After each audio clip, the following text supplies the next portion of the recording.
The Uniondale Poort was completely rebuilt over a lengthy period after being seriously damaged by floods about a decade ago.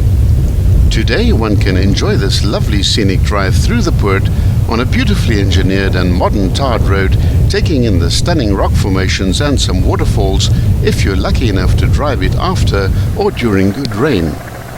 The road was first built through the Poort in 1925 and it was tarred in 1960.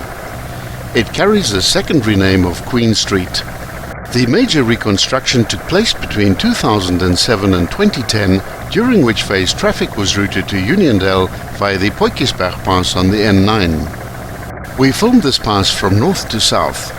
Starting at its northern point in Uniondale, opposite the old church, the road starts climbing at around 1 in 11 and sweeps out of the town via a wide right-hand bend.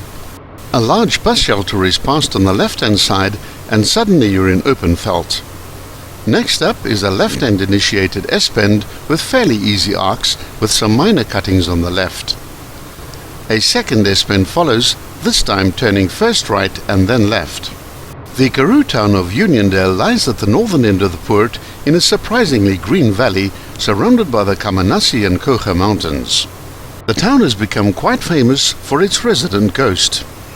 The first false summit point follows quickly after the second S-bend as the road curves to the left again at the 1.4 kilometer mark at an altitude of 805 meters. Before the summit and just after the steel barrier on the left is a small space to pull over and park. From here you can look back over Uniondale and get a bird's eye perspective of the layout of the attractive town. As the false summit is crested, via an impressive double cutting, a new vista appears as the northern side of the Poort is presented.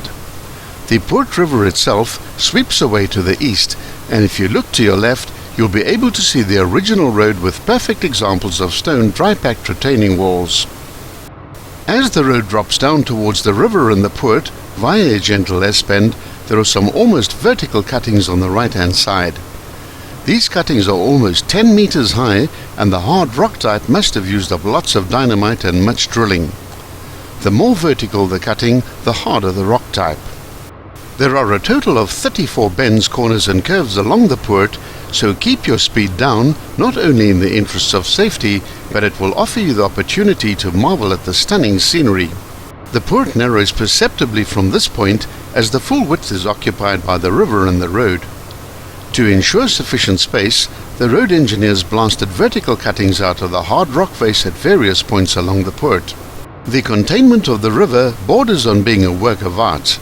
Whilst heavy concrete shuttering was used to keep the river at bay, the zone between these walls and the roadway have been attractively paved with local stone, making the experience of driving this Poort very pleasant.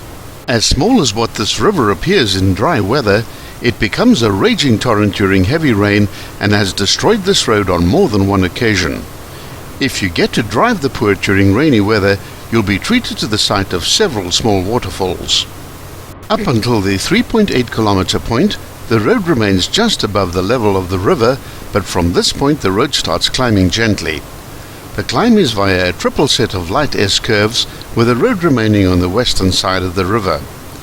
The road now straightens out for 460 meters and soon crosses the Poort River at the 4.5 kilometer point.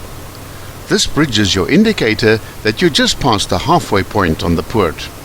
With the road now on the eastern side of the gorge, the gradient increases somewhat and continues climbing into the south.